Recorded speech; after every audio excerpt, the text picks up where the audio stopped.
वन्दे देवोमापतिं सुरगुरुं वन्दे जगत्कारणं वन्दे पन्नगभूषणं मृगधरं वन्दे पशूनां पतिं वन्दे सूर्यशशाङ्कवह्निनयनं वन्दे मुकुन्दप्रियं वन्दे भक्तजनाश्रयं च वरदं वन्दे शिवशङ्करम्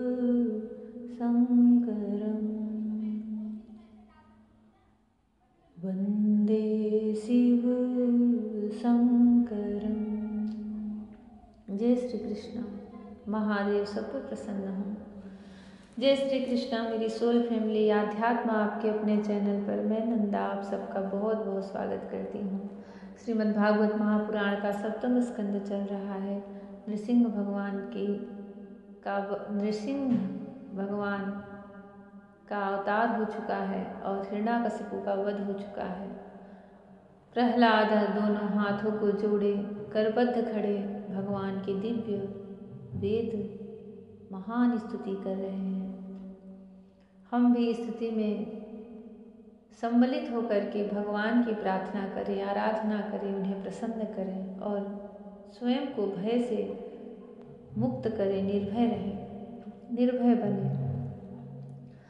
नारद जी कहते हैं, युधिष्ठिर प्रहलाद की स्तुति अभी प्रारंभ है और वह कह रहे हैं, जगत गुरु आप इस दृष्टि की उत्पत्ति, स्थिति तथा पालन करने वाले हैं।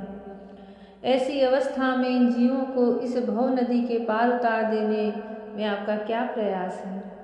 दीन जनों के परम हितैषी प्रभु भूले भटके मूढ़ ही महान पुरुषों के विशेष अनुग्रह पात्र होते हैं। हमें उसकी कोई आवश्यकता नहीं, क्योंकि हम आपके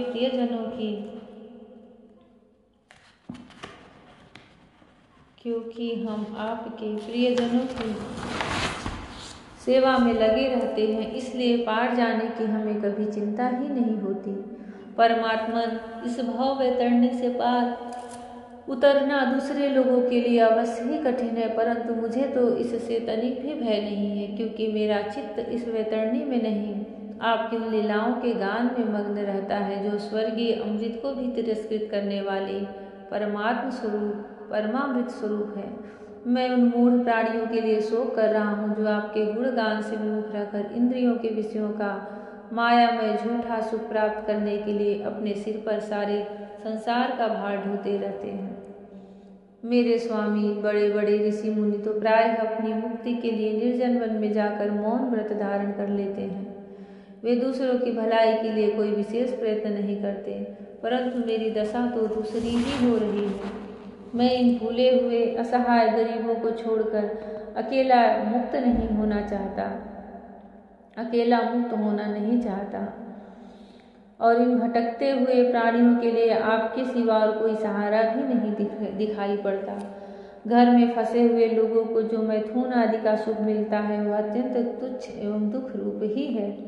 जैसे कोई दोनों हाथों से खुजला रहा हो तो उसे खुजली में पहले कुछ थोड़ा सा सुख मालूम पड़ता है, परंतु पीछे से दुख ही दुख होता है। किंतु ये भूले हुए अज्ञानी मनुष्य बहुत दुख भोगने पर भी इन विषयों से अघाते नहीं। इसके विपरीत धीर पुरुष जैसे खुजलाहट को सह लेते हैं, वैसे ही कामादि वेगों को भी सह लेते हैं। सहने से ही उनका नाश होता है।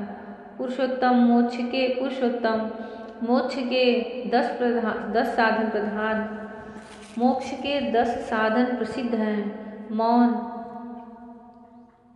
ब्रह्मचर्य, शास्त्र श्रवण, तपस्या, स्वाध्याय, स्वधर्म पालन, युक्तियों से शास्त्रों की व्याख्या, एकांत सेवन, जप और समाधि। परंतु जिनकी इंद्रियां वश में नहीं है, उनके लिए सब जीविका के साधन व्यापार मात्र रह जाते हैं। और दंभियों के लिए तो जब तक उनकी पोल खुलती नहीं तभी तक के जीवन निर्वाह के साधन रहते हैं, और भंडा फोड़ हो जाने पर वह भी नहीं। वेदों के बीज और अंकुर के समान आपके दो रूप बताए जाते हैं। वेदों ने बीज और अंकुर के समान आपके दो रूप बताए हैं, कार्य और कारण। वास्तव में आप प्राकृत रूप से रहित हैं, परंतु इन कार्य और कारण रूपों को छोड़कर आपके ज्ञान का कोई और साधन भी नहीं है। काष्ठ मंथन के द्वारा जिस प्रकार अग्नि प्रकट की जाती है, उसी प्रकार योगी जन भक्ति योग की साधना से आपको कार्य और कारण दोनों में ही ढूंढ निकालते हैं, क्योंकि वास्तव में ये दोनों आपसे पृथक नहीं है, आपके स्वरूप ही हैं। अनंत प्रभु वायु, अग्नि, पृथ्वी, आकाश, जल, पंच तन्मात्राएं, प्राण, इंद्रिय, मन, चित्त, अहंकार, संपूर्ण जगत एवं सगुण एवं निर्गुण सब कुछ केवल आप ही हैं। और तो क्या, मन और वाणी के द्वारा जो कुछ निरूपण किया गया है वह सब आपसे पृथक नहीं है। समग्र कृति के आश्रय भगवान ये सत्वादि गुण, इन गुणों के परिणाम महत्वादि देवता, मनुष्य एवं मन आदि कोई भी आपका स्वरूप जानने में समर्थ नहीं है, क्योंकि ये सब आदि अंत वाले हैं और आप अनादि एवं अनंत हैं। ऐसा विचार करके ज्ञानी जन शब्दों की माया से उपरत हो जाते हैं।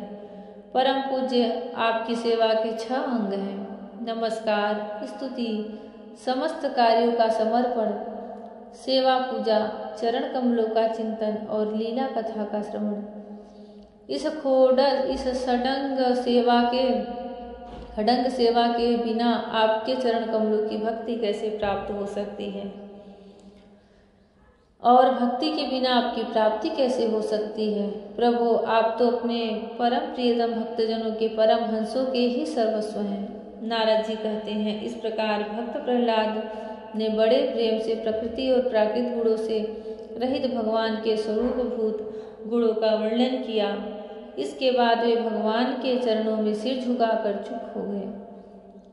नृसिंह भगवान का क्रोध शांत हो गया और वे बड़े प्रेम तथा प्रसन्नता से बोले,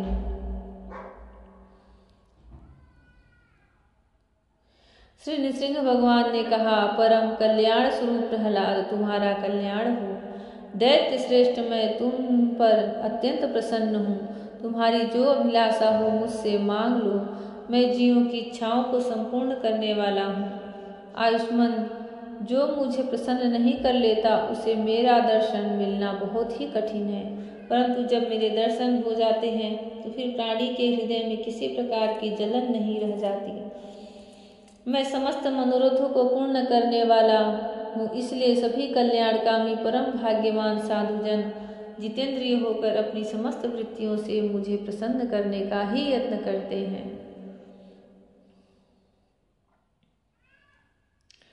असुर कुलभूषण प्रहलाद जी भगवान के अनन्य प्रेमी थे, इसलिए बड़े बड़े लोगों को प्रलोभन में डालने वाले वरों के द्वारा प्रलोभित किए जाने पर भी उन्होंने उनकी इच्छा नहीं की। जय श्री कृष्ण।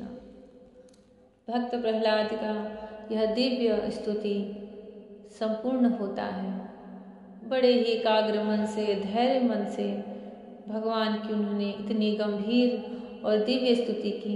इस स्तुति का भी कोई नित्य चिंतन, पाठ, श्रवण करता है तो उसे भी भगवान का वही सारूप्य, सालोक्य, सायुज्य, मोक्ष प्राप्त होता है।